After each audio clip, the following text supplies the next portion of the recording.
हमने क्या लड़ाई लड़ी? स्कूल ठीक करने की लड़ाई लड़ी। हम चाहते थे कि इस देश के सभी स्कूल ठीक हो, लेकिन भाजपा की तरफ से क्या हुआ? भाजपा की तरफ से गुंडागर्दी की गई, मारपीट की। सच्चाई से इतना डरती है भारतीय जनता पार्टी कि वो अब स्कूलों में जो रिपोर्ट तैयार की जा रही थी, स्कूलों की जो तस्वीर दिखाई दे रही है, उस पर बौखलाई हुई है। कभी भारतीय जनता पार्टी के गुंडे आकर वहां बवाल करते हैं, जैसा कि राजस्थान में देखने को मिला, तो कभी राजस्थान सरकार की तरफ से फरमान जारी कर दिया जाता है कि स्कूल के अंदर से कोई वीडियो नहीं बनाया जाएगा। हम आपको दिखाएंगे किस तरीके की चीजें होती हुई नजर आ रही हैं, किस तरीके का फरमान जो है वो जारी किया गया है कि स्कूलों में बिना परमिशन के आप एंट्री नहीं कर सकते हैं। यानी सच्चाई तो आएगी नहीं ऐसे में। और साथ ही साथ हम आपको बताएंगे कि कैसे एक अब्दुल नाम के शख्स के साथ मारपीट की गई, और उनकी गलती सिर्फ इतनी थी कि उन्होंने जो है भारतीय जनता पार्टी के खिलाफ आंदोलन किया था, जंतर मंतर ही पहुंचे थे। उनकी गलती इतनी थी कि उन्होंने जो है स्कूल ठीक करो अभियान में साथ दिया था। उनके पिताजी की भारतीय जनता पार्टी के लोगों ने पिटाई की और उनकी मृत्यु हो गई। इस पर बाकायदे सीजेपी के लोगों ने वीडियो बनाकर डाला और तमाम ऐसी वीडियो सामने आ रही है। स्कूलों के अंदर का हाल किस तरीके से बेहाल है और किस तरीके से स्कूल टीचर्स जो है प्राइवेट स्कूलों में जो है पढ़ा रहे हैं और सरकारी स्कूल की तनख्वाह ले रहे हैं, लेकिन वहाँ पर पढ़ाने नहीं जा रहे हैं। स्कूलों के रास्ते खराब हैं, तमाम तस्वीरें हैं, उन सब पर आज बात करेंगे। और साथ ही साथ बात करेंगे एक जो भगवा चोला ओढ़े जो आतंकी है वो कह रहा है तिरंगे का बहिष्कार करो, इस तरीके के वीडियो बना रहा है और कैसे उन लोगों का सम्मान होगा। तो तमाम तस्वीरें हैं, उन पर बातचीत करेंगे। नमस्कार, आपके साथ मैं हूं आदित्य कुमार और आप देख रहे हैं the live TV. The live TV, सच सबसे आगे। चलिए जरा ये पहली खबर आपको दिखाते हैं। ये महत्वपूर्ण खबर है कि किस तरीके से विवेक श्रीवास्तव ने, देखिए वो आदेश जो है, जो कार्यालय निदेशक माध्यमिक शिक्षा राजस्थान बीकानेर में आया है, इसमें विवेक श्रीवास्तव लिखते हैं कि स्कूल में अब बिना प्रधानाचार्य की अनुमति के वीडियो बनाना अपराध की श्रेणी में आएगा। इस आदेश के लिए शिक्षा मंत्री मदन दिलावर जी का धन्यवाद। ये आए दिन वीडियो बना के लोग आवाज उठा रहे थे, अब ऐसे लोगों के लिए आदेश निकलना आवश्यक है। अरे भाई, आज़ादी है तो ठीक है, लेकिन आप बच्चों को निजता का हनन नहीं कर सकते। सरकारी स्कूलों के बच्चों के लिए इतना सोचने पर ईश्वर भी माननीय मंत्री का आसमान से पुष्प वर्षा करेंगे। देवता दानव सब मिलकर 100 तोपों की सलामी देंगे। वाह दिलावर साहब वाह, ये कटाक्ष के तौर पर लोग लिख रहे हैं। उमाशंकर सिंह ने भी इसी पर लिखा है जो वे फरमान आया। ये देखिए, स्कूलों की असलियत सामने ना आ जाए इसलिए स्कूलों में वीडियो बनाने पर गैग ऑर्डर लगाया गया है। मामला राजस्थान का है। सरकार में गजब डर का माहौल है। सत्ता को पता होना चाहिए कि दबाने पर रोटी और फूलती है। जितना रोटी को दबाएंगे, जितना वो करेंगे, उतनी ही रोटी फूलेगी। तो यही सच्चाई है। स्कूलों की सच्चाई दिखाने पर किस तरीके का तांडव ये लोग करते हुए नजर आते हैं, इसकी बानगी हम आपको दिखाते हैं। जरा कॉकरोच जनता पार्टी का आशुतोष नाका जो बता रहे हैं उसको ध्यान से जरा सुनिए कि किस तरीके से अब्दुल नाम के शख्स ने स्कूल ठीक करो अभियान में साथ दिया, जंतर मंतर पर भी साथ दिया, तो उनके पिता के साथ किस तरीके का सलूक किया गया। उनके पिता अब इस दुनिया में नहीं है, जरा सुनिए। वेस्ट बंगाल के Bankura district Indus police station का रहने वाला अब्दुल, जो जंतर मंतर पर पहले दिन से हमारे साथ मौजूद था, जिसने प्रोटेस्ट में हिस्सा लिया, वो सिर्फ अपने गांव के सरकारी स्कूल ठीक कराना चाहता था। वो गया, लेकिन जैसे ही वो वापस अपने घर आया, भाजपा के गुंडे आए, उसके साथ मारपीट की और बीच बचाव में जब उसके पिताजी वापस बीच में आए तो उनके साथ भी मारपीट की। उनको इतना मारा कि कल उनकी मौत हो गई। सुना आपने, कॉकरोचेस ऑफ इंडिया के एक यूजर से ये शेयर किया गया। लिखा है, हम स्कूल ठीक करना चाह रहे हैं लेकिन पूरे देश में भाजपा के गुंडे सिर्फ हिंसा फैला रहे हैं।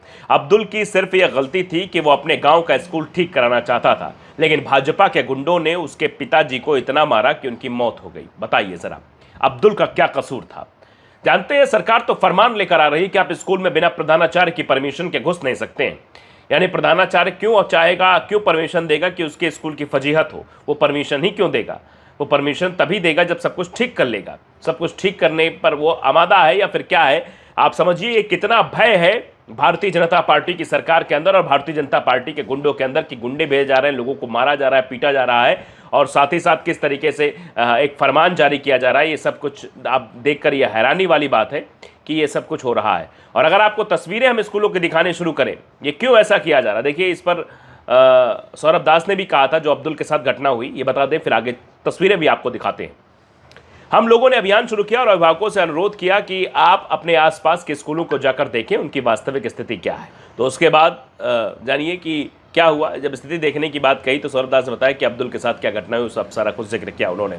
अब जरा देख लीजिए, सम्राट चौधरी, तारापुर विधानसभा में एक रिपोर्टर है जो वहाँ पहुँचता है, वहाँ स्कूल का नाम दिखाता है, स्कूल का नाम भी नहीं है, ना जमीन है, क्या कुछ चीजें जरा देखिए, न जाने का रास्ता है। बिहार के मुख्यमंत्री सम्राट चौधरी के विधानसभा में जब ये स्थिति है, पूरे बिहार में सरकारी स्कूल की क्या स्थिति होगी? क्या है सर इस रूम में जो बंद पड़ा, इस रूम में क्या है? उस रूम में गाय का चारा, निरवा, भूसा, कुट्टी, गाय का चारा है। तो आप लोगों का ऑफिस कहाँ है? ऑफिस बस वो रहा। ये ऑफिस है पर ये ऑफिस है कि किचन है? दोनों है, ऑफिस कम किचन कम स्टोर रूम तीनों है। इस विधानसभा क्षेत्र के विधायक कौन है? आदरणीय श्री सम्राट चौधरी। बगल समझ रहे हैं आप, सम्राट चौधरी जो कि बिहार के मुख्यमंत्री हैं, उनके विधानसभा क्षेत्र का ये हाल है साहब।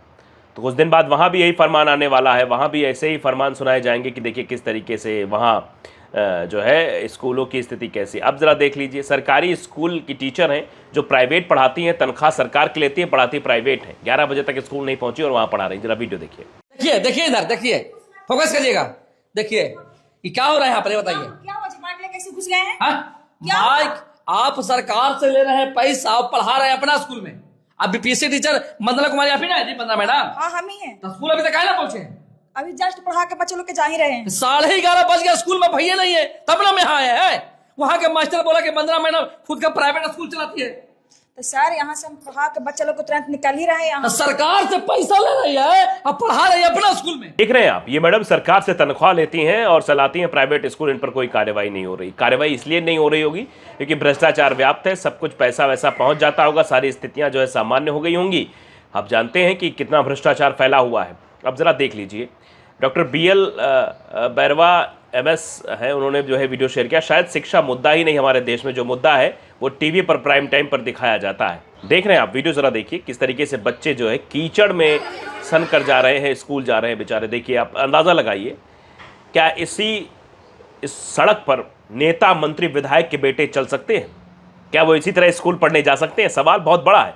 देखिए किस तरह कीचड़ में अपने जो है जूतों को हाथ में ऊपर लेकर कैसे जो है अपने जो है बचाव करते हुए बच्चियां जा रही हैं, ये पढ़ाई करने जा रही हैं साहब।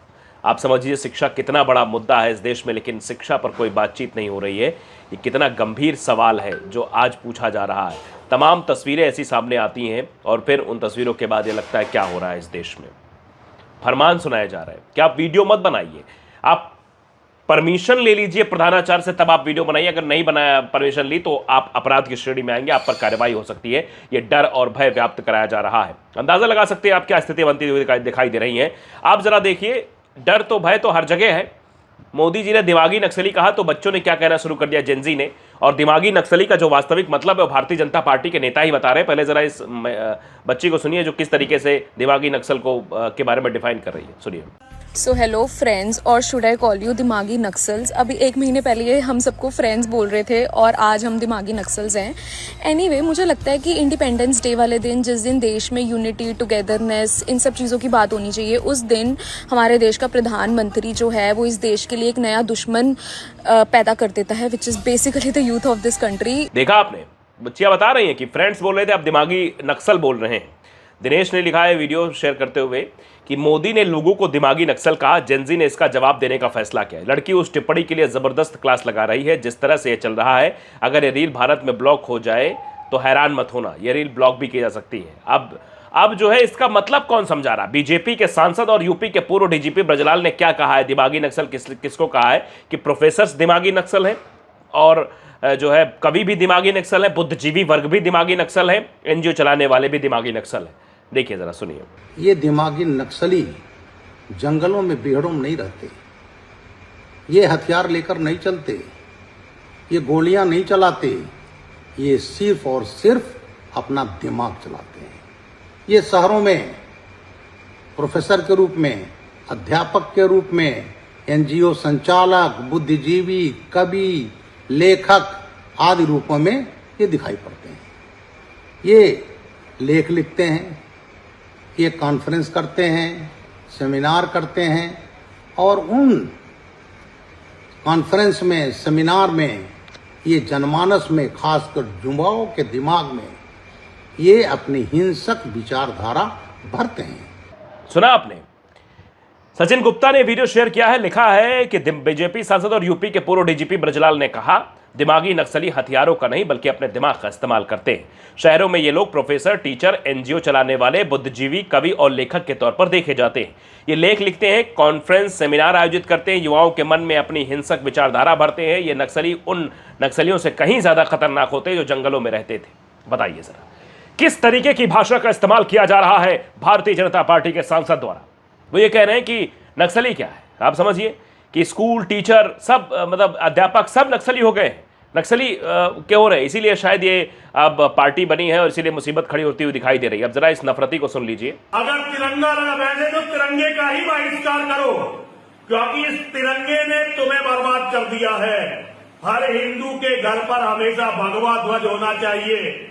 तिरंगे का करो बहिष्कार, हर हिंदू के घर में भगवा ध्वज होना चाहिए। यति नरसिंह के विवादित बयान का वीडियो सोशल मीडिया पर वायरल। अब समझिए तिरंगे ने तुम्हें बर्बाद किया, यह बात कह रहे हैं चौधरी समीर खान ने इसको शेयर किया, लिखा यह बंदा इतना पावरफुल है कि योगी मोदी को गाली दे सकता है, देश के 2 टुकड़े करने की बात कर सकता है, तिरंगे का बाइकआउट करने के लिए बोल सकता है और मुस्लिमों के खिलाफ तो रोज रोज बोलता ही है। लेकिन आज तक बंदे को पुलिस टच नहीं कर पाई, पुलिस गिरफ्तार नहीं कर पाती है। यानी ऐसे क्योंकि इनको कृपा पात्र है ना। राष्ट्रगीत के अपमान को लेकर बात कही जाएगी, लेकिन तिरंगे को अपमान को लेकर जो अभद्र भाषा का इस्तेमाल कर रहा है, इस पर ना मोदी जी कुछ बोलेंगे, ना ही भारतीय जनता पार्टी के नेता कुछ बोलते हुए नजर आएंगे। अब जरा एक वीडियो और देख लीजिए। अनुज अग्निहोत्री ने इसे शेयर किया है, लिखा है ये क्रूरता है। आप पुलिस में है, आपने वर्दी पहन रखी है, तो आप किसी को ऐसे नहीं मार सकते। कुछ लोगों को वर्दी मिलने के बाद लगता है कि उन्हें संसार की सबसे बड़ी ताकत मिल गई है, जबकि ये ताकत जाते देर नहीं लगती है। एक भोलेनाथ के भक्त के साथ इस तरह का व्यवहार करना बहुत ही अनुचित है। ऐसे लोगों की वर्दी लेकर घर बिठा देना चाहिए। देख किस तरीके के बर्ताव करते हुए नजर आ रहे हैं। ये वीडियो वायरल है, इसको लेकर चर्चा हो रही है। आप किस पर क्या राय है हमें जरूर बताइए। नमस्कार।